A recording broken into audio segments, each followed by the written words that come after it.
یہ احمد شجاع صاحب ہیں، یہ کہہ رہے ہیں کہ مفتی صاحب تراویح 8 یا 20 رکعت، مفتی طارق مسعود اور شیخ دوسروں کے درمیان جو ہے بہت بحث چل رہی ہے، آپ اس سلسلے میں ذرا کچھ خلاصہ پیش کریں۔ میں چاہوں گا کہ آپ جو ہے اس کے بارے میں کچھ بتائیں۔ دیکھیے گا، نماز تراویح کی 20 رکعتوں کے سلسلے میں بڑا اختلاف ہے۔ نماز تراویح کے سنت ہونے پر علماء کا اتفاق ہے کہ نماز تراویح سنت ہے،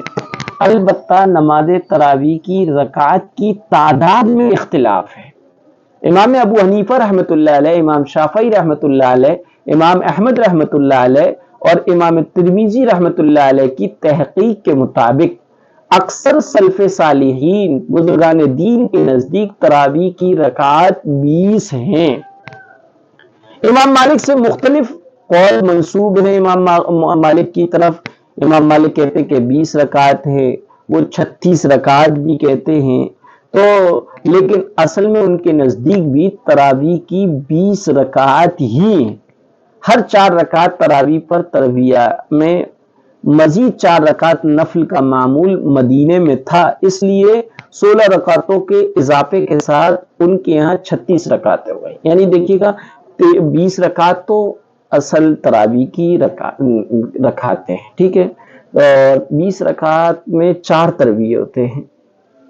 4 پنجے 20، 5 تراویح ہوتے ہیں، اور ہر تراویح میں یعنی 4 رکعت کے بعد جو راحت اور سکون اور ریسٹ کرنے کو جو وقفہ ملتا ہے اسے تراویح کہتے ہیں۔ مدینے میں جو 4 رکعت پڑھنے کے بعد عام طور پہ لوگوں کا 4 رکعت نفل پڑھنے کا معمول تھا، تو گویا کہ 4 پڑھیں گے تو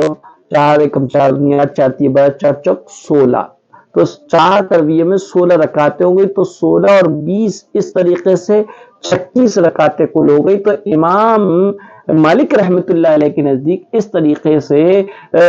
جو ہے 36 رکعتوں کی تراویح کی تعداد کا ہونے کا قول ان کی طرف منسوب کیا جاتا ہے، لیکن اس کی اصل یہی ہے کہ ان کے نزدیک بھی تراویح کی جو رکعت ہیں وہ 20 ہیں۔ اس کے علاوہ حرمین شریفین میں آج تک 20 رکعت کا معمول ہے، اور یہی معمول حضرت ابو بکر رضی اللہ تعالی عنہ کے علاوہ خلفائے ثلاثہ یعنی حضرت عمر فاروق رضی اللہ تعالی عنہ اور حضرت علی رضی اللہ تعالی عنہ اور حضرت عثمان غنی رضی اللہ تعالی عنہ کے زمانے میں رہا۔ تراویح کی رکعت کی تعیین میں اہل علم کے درمیان جو اختلاف اصل میں واقع ہوا اور اختلاف پیدا ہوا، اس کی بنیادی وجہیں 2 ہیں۔ اول یہ کہ رسول اللہ صلی اللہ علیہ وسلم کا معمول ہمیشہ تراویح کی جماعت کا نہیں رہا۔ چند دنوں آپ صلی اللہ علیہ وسلم نے تراویح کی نماز کے جماعت کا اہتمام کیا، پھر اس اندیشے سے کہ کہیں یہ نماز واجب نہ ہو جائے جماعت کا سلسلہ ختم کر دیا۔ ترمذی شریف میں یہ روایت ہے۔ اس لیے نماز تراویح اور اس کی رکعات سے متعلق احادیث کم ہیں، بلکہ اکابر صحابہ سے اس بارے میں حضور کا کوئی معمول منقول ہی نہیں۔ صحیح روایت صرف حضرت سعید بن یزید رضی اللہ تعالی عنہ کی ہے، جن کی عمر حضور صلی اللہ علیہ وسلم کے وصال کے وقت اور پردہ کر جانے کے وقت 7 یا 8 سال سے زیادہ نہیں تھی۔ اس لیے جماعت کا سلسلہ ختم ہو جانے کے بعد تنہا نماز پڑھتے ہوئے حضور کا معمول کیا تھا، اس سلسلے میں حدیثوں سے کوئی قطعی اور یقینی بات واضح طور پر ثابت نہیں ہوتی۔ اس اختلاف کی دوسری وجہ یہ ہے کہ حدیث میں تراویح کو بھی قیام اللیل سے تعبیر کیا ہے اور تہجد کو بھی قیام اللیل سے تعبیر کیا ہے، یعنی تہجد اور تراویح ان دونوں کے لیے حدیث میں جو نام آیا ہے وہ قیام اللیل آیا ہے، لہذا اس سے ڈاؤٹ ہو گیا۔ جو جہاں پر 8 رکعتیں تھیں وہ قیام اللیل وہاں پر تھا، لیکن اس سے لوگوں نے تراویح لے لیا، لیکن حالانکہ قیام اللیل وہاں پر جو ہے تہجد کے معنی میں، لیکن چونکہ 20 رکعت تراویح سے متعلق احادیثیں ملتی ہیں جن روایات سے تراویح کی 20 رکعت معلوم ہوتی ہیں، وہ اس طرح ہیں کہ مصنف ابن ابی شیبہ میں ہے، جلد نمبر 2 صفحہ نمبر 394 میں، کہ رسول اللہ صلی اللہ علیہ وسلم رمضان میں 20 رکعت اور وتر کی نماز ادا فرماتے تھے۔ اس روایت کی سند میں ایک راوی ابراہیم بن عثمان ہے جن کو محدثین نے ضعیف قرار دیا ہے، اس لیے یہ روایت باعتبار سند کے ضعیف ہے۔ البتہ مختلف صحابہ سے 20 رکعتیں تراویح پڑھنا ثابت ہے، اور ثابت ہے کہ حضرات صحابہ سے کہ 20 رکعت کا ہی ان کا معمول تھا۔ چنانچہ حضرت عمر ابن خطاب رضی اللہ تعالیٰ عنہ کے زمانے میں لوگ رمضان المبارک میں 23 رکعتیں یعنی 20 رکعت تراویح اور 3 رکعت وتر کا اہتمام کرتے تھے۔ یہ موطا امام مالک میں ہے، یہ روایت صحیح سند سے ثابت ہے۔ البتہ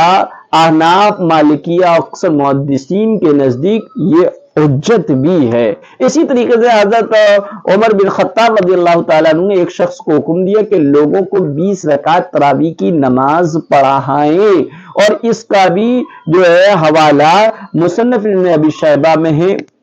اس کی سند بھی قوی ہے، البتہ روایت یہ مرسل ہے۔ اسی طریقے سے ابی بن کعب مدینہ منورہ میں لوگوں کو ماہ رمضان میں 20 رکعت تراویح اور 3 رکعت وتر کی نماز پڑھاتے تھے، اس کا بھی حوالہ جو ہے ابن ابی شیبہ میں ہے۔ اسی طریقے سے حضرت سعید بن یزید رضی اللہ تعالیٰ عنہ سے روایت ہے کہ ہم لوگ حضرت عمر رضی اللہ تعالیٰ عنہ کے زمانے میں جو ہے قیام لیل سے فارغ ہوتے تو فجر کا وقت قریب ہوتا، اور قیام لیل حضرت عمر کے زمانے میں 23 رکعت ہوتا تھا، یعنی 20 رکعت تراویح اور 3 رکعت وتر۔ امام نووی نے اس حدیث کو صحیح قرار دیا ہے۔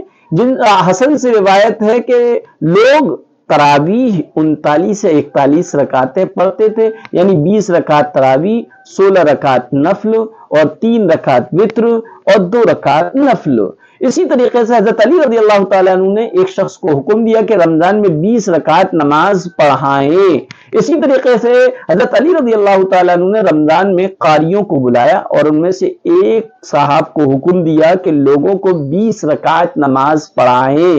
ابو عبد الرحمن کہتے ہیں کہ حضرت علی رضی اللہ تعالیٰ عنہ لوگوں کو وتر پڑھاتے تھے۔ سوید بن غفلہ رضی اللہ تعالیٰ عنہ رمضان کے مہینے میں ہماری امامت کرتے تھے اور 5 تراویح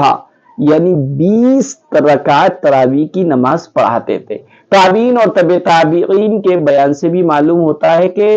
دور صحابہ اور دور تابعین کا عام معمول یہی تھا۔ حضرت عطا رحمت اللہ علیہ سے منقول ہے کہ وہ کہتے کہ میں نے لوگوں کو وتر کے ساتھ 23 رکعت نماز پڑھتے ہوئے دیکھا ہے۔ یا حضرت عطا جو ہے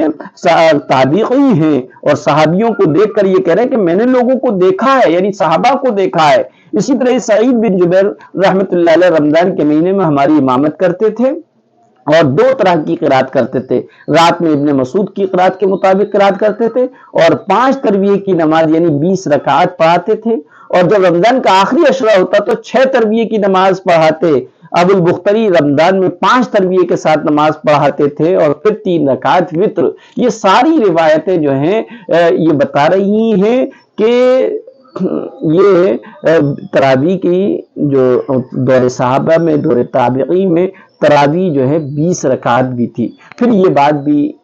خیال میں رکھنا چاہیے اور بالکل ذہن میں پیوست کر لینا چاہیے کہ صحابہ اور اس کے بعد کے دور میں 3 شہر اس علوم اسلامی کے اور خاص طور پر فن حدیث کے سینٹر اور مرکز رہے ہیں: مکہ، مدینہ اور کوفہ۔ امام شافعی کا ابتدائی دور مکہ میں گزرا، امام مالک نے پوری زندگی مدینے میں گزاری، امام ابو حنیفہ رحمۃ اللہ علیہ نے کوفہ میں آنکھ کھولی اور زیادہ تر یہی محدثین سے استفادہ کیا۔ اس لیے امام ابو حنیفہ کی فقہی رائے زیادہ تر علماء کوفہ کی رائے پر مبنی ہے جو حضرت علی، حضرت عبداللہ ابن مسعود وغیرہ سے آ رہی تھی۔ امام مالک کے یہاں اہل مدینے کا تعامل کو خصوصی اہمیت حاصل ہے، کیونکہ یہ تعامل اور عمل عہد صحابہ، دور صحابہ سے نسلاً بعد نسلاً آ رہا تھا۔ امام شافعی عام طور پر علماء مکہ کی رائےوں کی طرف جھکاؤ رکھتے ہیں اور علماء مکہ عام طور پر حضرت عبداللہ ابن مسعود رضی اللہ تعالیٰ عنہ اور حضرت عبداللہ ابن عباس رضی اللہ تعالیٰ عنہ اور ان کے شاگردوں کی احادیث اور فتاوی کو اپنے عمل کی بنیاد بنایا کرتے تھے۔ اب غور کیجئے کہ ان تینوں سینٹر، ان تینوں علمی مرکزوں کا معمول 20 رکعت تراویح کا ہے، کیونکہ حضرت عبداللہ ابن عباس کے شاگرد خاص سعید بن جبیر کے بارے میں گزر چکا ہے کہ وہ 20 رکعت پڑھا کرتے تھے۔ علماء مکہ میں عطا ابن ابی رباح کا بیان گزر چکا ہے کہ ان کے زمانے میں 20 رکعت کا معمول تھا، اور ابن ابی ملیکہ تو خود ہی 20 رکعتیں پڑھایا کرتے تھے، اور خود امام شافعی کا بیان ہے کہ میں نے اپنے شہر میں، یعنی اپنے شہر مکہ میں لوگوں کو 20 رکعت پڑھتے ہوئے پایا ہے۔ مدینہ منورہ میں آپ نے دیکھا حضرت عمر ہی کے زمانے سے 20 رکعت پر تراویح پڑھنے کا تعامل تھا۔ حضرت علی بھی 20 رکعت تراویحوں کا حکم دیتے تھے، اور امام مالک رحمت اللہ علیہ نے اپنے زمانے تک یہی معمول پایا۔ یہی وجہ ہے کہ مدینے میں 20 رکعتیں تراویح ہوتی تھیں، اور ہر تراویح پر 4 رکعت نفل پڑھی جاتی تھی، پھر 3 رکعت وتر، اور وتر کے بعد کی 2 رکعت نفل، اس طرح 41 رکعتیں ہو جاتی ہیں۔ امام ترمذی نے 41 والا قول نقل کر کے لکھا ہے کہ یہی اہل مدینہ کا قول ہے اور اسی پر ان کا عمل ہے۔ جہاں تک کوفہ کی بات ہے تو حضرت علی رضی اللہ تعالیٰ عنہ کا معمول گزر چکا ہے کہ ان کے زمانے میں 20 رکعت تراویح پڑھی جاتی تھی۔ اسود بن یزید جو کوفہ کے بڑے فقہا اور محدثین میں تھے، 40 رکعتیں پڑھا کرتے تھے۔ سوید بن غفلہ جو اکابر تابعین میں سے ہیں، ان کا معمول گزر چکا ہے کہ 20 رکعت کا تھا، اور جو ہے حضرت علی کے شاگردوں میں بھی ہیں، وہ ان کا بھی معمول 20 رکعت تراویح پڑھانے کا تھا۔ ظاہر ہے کہ امام ابو حنیفہ نے بھی اہل کوفہ کے عمل کو دیکھتے ہوئے 20 رکعت والی روایت کو ترجیح دیا ہوگا۔ لہذا اگرچہ رسول اللہ صلی اللہ علیہ وسلم سے تراویح کی تعداد صحیح طور پر ثابت نہیں ہے، اور 20 رکعت والی روایت بھی ضعیف ہے، لیکن دور صحابہ سے ائمہ مجتہدین اور حضرات اکابر محدثین کے زمانے تک 20 رکعتوں کا معمول رہا، اور اہل علم اس بات سے واقف ہیں اگر کوئی حدیث سند کے اعتبار سے ضعیف ہو اور فقہاء محدثین اور علماء راسخین نے عام طور پر اس کو قبول کر لیا ہو تو وہ حدیث مقبول ہوتی ہے، اور اس کو کیا ہے، اس سے حجت پکڑی جا سکتی ہے۔ لہذا یہ سمجھ لیا جائے کہ تراویح 20 رکعت ہی ہیں۔ خلفائے راشدین کی سنت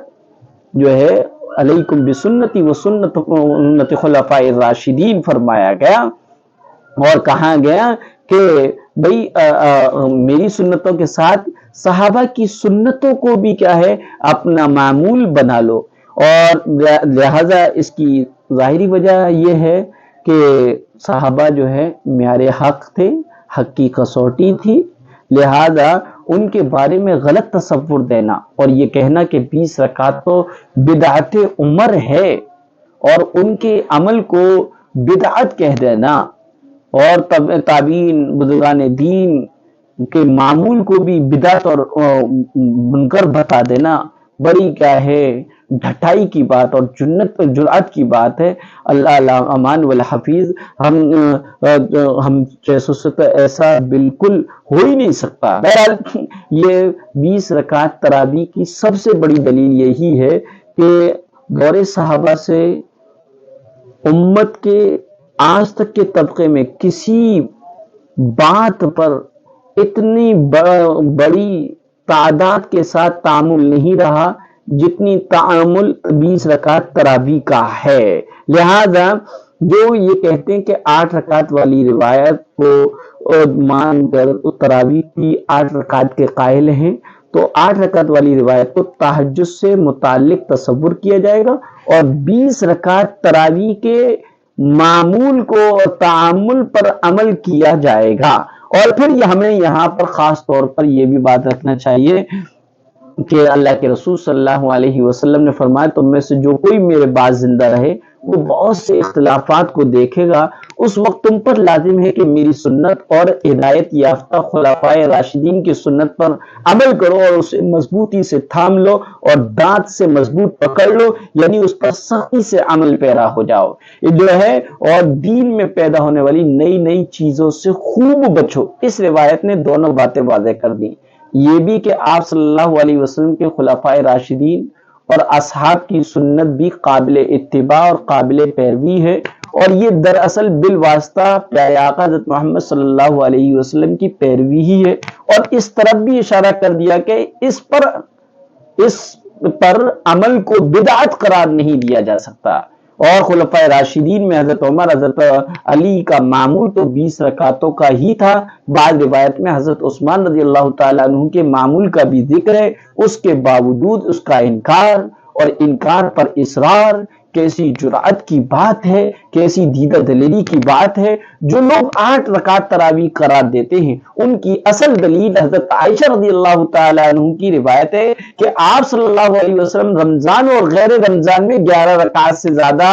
نہیں پڑھتے تھے۔ ظاہر ہے کہ ان میں 8 رکعت اصل نماز ہوتی تھی اور 3 رکعت وتر ہوتی تھی۔ اس حدیث کے صحیح ہونے میں کوئی کلام نہیں، ہمیں کوئی اعتراض نہیں ہے، لیکن ظاہر ہے کہ اس سے ایسی نماز مراد ہے جو رمضان اور غیر رمضان دونوں میں پڑھی جاتی ہو، اور وہ نماز تہجد ہے۔ نماز تراویح اس سے مراد ہو ہی نہیں سکتی۔ تراویح اور تہجد دونوں الگ الگ نمازیں ہیں۔ تراویح ابتدائے شب اور شروع رات میں پڑھی جاتی ہے، اور تہجد آخری رات میں پڑھی جاتی ہے۔ اس لیے اس روایت سے 8 رکعت تراویح پر استدلال کرنا بالکل درست نہیں ہے۔ پھر حضرت عائشہ کی روایت میں الفاظ اس طرح ہیں کہ حضور صلی اللہ علیہ وسلم 4 رکعت نماز اس طرح پڑھتے تھے کہ اس کے حسن اور طول کا کیا پوچھنا، پھر اسی طرح 4 رکعت پڑھتے تھے، اس کے حسن اور طول کا کیا پوچھنا، کیا ہی خوب ہوتے تھے۔ اس روایت سے معلوم ہو کہ حضرت عائشہ نے اس طرح کی 8 رکعتیں ادا کی کہ 4 رکعت پر سلام پھیرا، اور جو ہے 4 رکعت پر سلام پھیرا، اور جو ہے وہ غیر مقلدوں کے اہل حدیثوں کے بڑے عالم مولانا عبد الرحمن مبارک پوری کو بھی اعتراف ہے کہ یہ 4 رکعتیں ایک سلام کے ساتھ تھی۔ ان حضرات کی دوسری دلیل حضرت سعد بن یزید کی ایک روایت میں مذکور ہے کہ حضرت عمر نے حضرت عبی بن کعب اور تمیم داری رضی اللہ تعالیٰ عنہ کو 11 رکعت یعنی 8 رکعت تراویح اور 3 رکعت وتر پڑھانے کا حکم دیا تھا۔ اس روایت کو امام مالک نے بھی موطا میں نقل کیا ہے، لیکن حافظ ابن عبد البر کا خیال ہے کہ اس روایت میں وہم ہو گیا، کیونکہ اکثر روایتوں میں 20 رکعتوں کا ذکر ہے، اور مولانا محمد زکریا صاحب رحمۃ اللہ علیہ کا خیال ہے یہ وہم روایت کے ایک راوی محمد بن یوسف سے پیش آیا ہے۔ اگر اس روایت کو صحیح مان بھی لیا جائے تو یوں تطبیق لی جا سکتی ہے کہ حضرت عمر کے دور میں تراویح اور تہجد دونوں کی جماعت کا معمول تھا۔ آپ رضی اللہ تعالیٰ عنہ نے تراویح کے لیے 20 رکعت کا حکم دیا ہوگا اور تہجد کے لیے 8 رکعت کا، جس کی تعین جو ہے روایت کے ان الفاظ سے بھی ہوتی ہے۔ یہ کیا ہی بہتر نیا طریقہ ہے، اور وہ نماز جسے تم سونے کی نظر کر دیتے ہو، یعنی آخری شب کی نماز، وہ بہتر ہے اس نماز سے جسے تم انجام دیتے ہو۔ واضح ہو کہ عام لوگ اول رات میں، اول شب ہی میں نماز پڑھنے کا اہتمام کرتے تھے، لہذا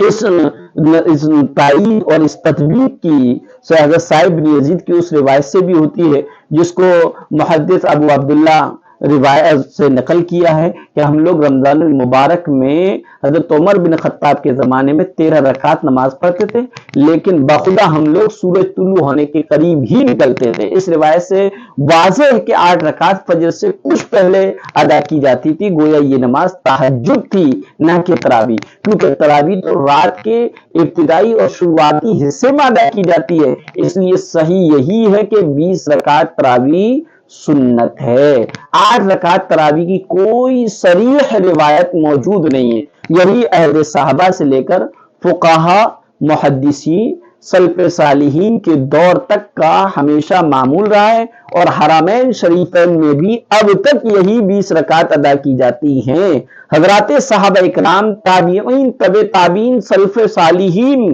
ایک ایسی بات پر متفق نہیں ہو سکتے جس کی کوئی اصل نہیں، اس کو بدعت یا فقہاء کی من گھڑت بات یا عبادت کہنا نہایت ہی جسارت کی بات ہے۔ 20 رکعت میں 8 رکعتیں بھی شامل ہے۔ اس طرح اگر آپ 8 رکعت والی روایتوں کو تہجد نہ سمجھا جائے، جب بھی 8 والی روایت پر بھی عمل ہو جاتا ہے، اس لیے اس میں زیادہ احتیاط ہے اور اتباع سنت کا لحاظ ہے۔